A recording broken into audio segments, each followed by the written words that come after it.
All right, Nicole, thanks. This month we are helping you get ready for Thanksgiving dinner. Chef Suzanne's in the kitchen today with Anne-Marie Tiernan, and they are working on the main course.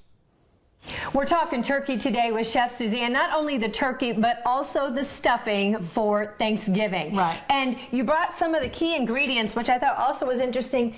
A cooler. Now tell me, what are your tips for talking turkey? Well, I think people get very nervous about cooking a turkey, and it's really simple. And one way to eliminate a lot of dryness in your turkey is to brine it first. And we've included a very simple brining recipe that will be online, but the key ingredients are apple juice and kosher salt. Kosher salt you have to use, not iodized salt. And what's going to happen is when you do this recipe and then put your turkey into the brining recipe, the protein, which is the turkey, is going to absorb the salt and the water, and it's actually going to weigh 2 to 3 pounds more when you pull it out to put it in the oven than it did before, which means it's going to be juicier and not dried out. Because the white meat takes less time to cook than the dark meat, and that's how it gets dry. Right, because the dark meat needs to be at about 190, the breast needs to be about 170. So if you pull it at 175 to 180, it'll keep cooking the legs when you let it rest before you cook it, and then you're going to have your nice plump breast. So you put all of this recipe in a cooler. You have a brining cooler. Brining cooler at home, and then the only thing you have to,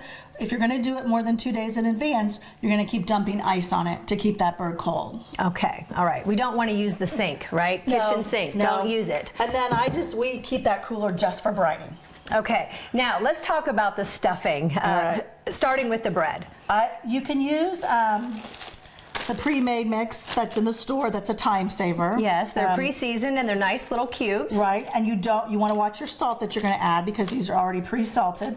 I love to use a baguette because you get bigger chunks and it's going to soak it up really well. But sometimes, realistically, people just don't have time. Yeah, but it can be day-old bread, too. It can be day-old bread. My mom used to toast bread for days for stuffing and then tear it apart. Yum, yum. All right, well, let's get cooking and see what are the secrets to your stuffing. So the stuffing is very interesting and different. This recipe, we're using andouille sausage, which is prevalent in Cajun cooking. It's going to give you a little kick. We're using onions. Let's put a little sage in there as well. Celery.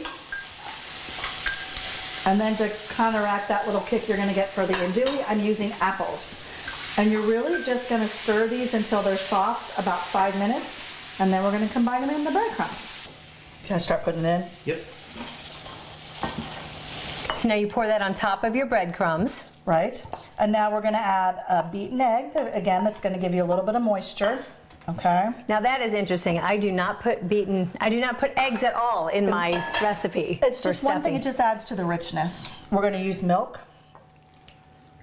And then a little bit of, I'm using chicken stock right now, but it's always fun if your turkey went in before, you can pour some of that stock off your turkey and put it in your stuffing. So now we've got this all mixed, and you're just going to put it in a buttered casserole dish and bake it about 350 for about 45 to 50 minutes until it's brown on top. Prefer the casserole dish versus stuffing it inside the turkey. You think a little bit safer for food I safety? think so too. All right, so brining the turkey, we have a recipe for that includes the apple juice and the kosher salt, and also this stuffing that has sausage online at WTHR.com. Chef Suzanne, thank you. You're welcome.